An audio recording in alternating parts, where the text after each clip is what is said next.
Alors, interview de Joano Alesi qui dénonce la situation des pilotes payants en Formule 1. Une critique liée au départ de son fils Giuliano. Alors, quelqu'un m'a dit en commentaire sur la vidéo d'hier concernant Giuliano Alesi que non, il ne quittait pas le Ferrari Driver Academy. Bah si, du coup, il quitte le Ferrari Driver Academy, désolé de te le dire, mais bon, au bout d'un moment, il faut arrêter de se voiler la face. Hein. Et ça va être encore répété dans cet article, je pense. Jean Alesi regrette que la F1 fonctionne avec beaucoup de pilotes devant payer une partie de leur place.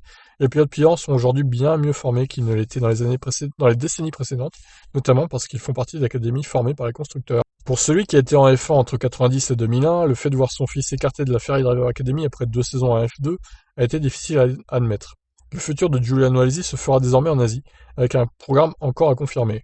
Voilà, donc encore une fois, on nous dit qu'il quitte la Ferrari Driver Academy. Je vais continuer à regarder et à suivre tout ce qui est lié à la F1, mais je suis trop vieux pour cela maintenant. Donc c'était génial de voir mon fils piloter une monoplace Ferrari de Formule 1, a déclaré Alesi à la Gazzetta dello Sport, avant d'expliquer le choix du Japon pour la suite de sa carrière à son fils. Si vous regardez dans notre partie du monde en Europe, rien n'est une méritocratie. Il faut juste payer, payer, payer. Je pense que c'est fou. C'est le seul sport au monde dans lequel vous devez payer pour faire votre propre spectacle. Cela me semble plus juste au Japon. Le français dresse un portrait quelque peu décalé de la F1. Si les fils de milliardaires trouvent effectivement leur place dans le championnat, comme ça a toujours été le cas, la mainmise supposée de Toto Wolff et Frédéric Vasseur dont parle Jean Alesi semble un peu plus difficile à comprendre. Il courra presque tous les week-ends, ce qui n'est plus possible en Europe à moins de payer beaucoup d'argent. De nos jours, il faut être milliardaire pour acheter une équipe sans quoi vous ne finissez pas dans le monde de la Formule 1.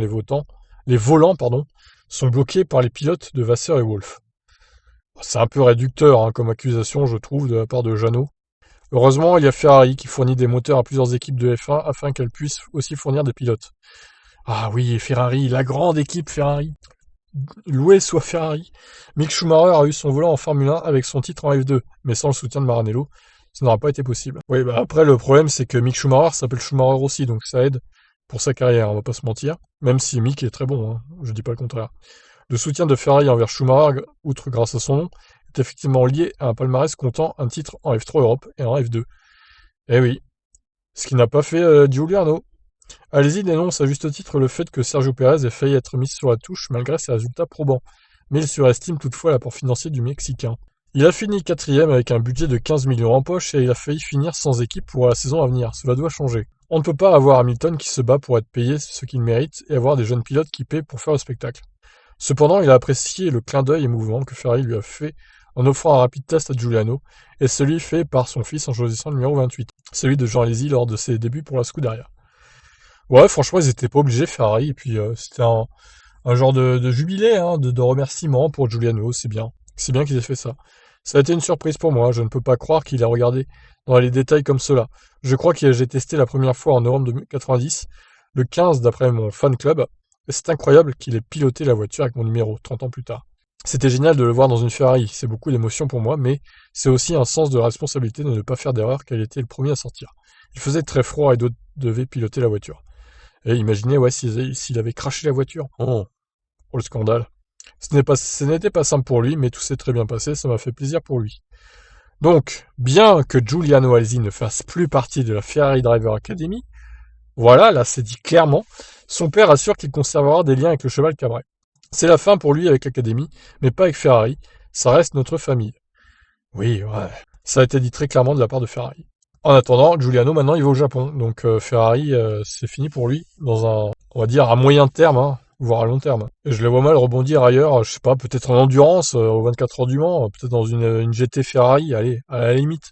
Mais je le vois pas trop aller en monoplace ou quoi que ce soit courir sous le nom Ferrari. Peut-être en IndyCar si Ferrari un jour arrive en IndyCar, ce qui est possible. Il y a des rumeurs comme quoi dans quelques années Ferrari est en IndyCar, mais bon, c'est pas encore fait, loin de là.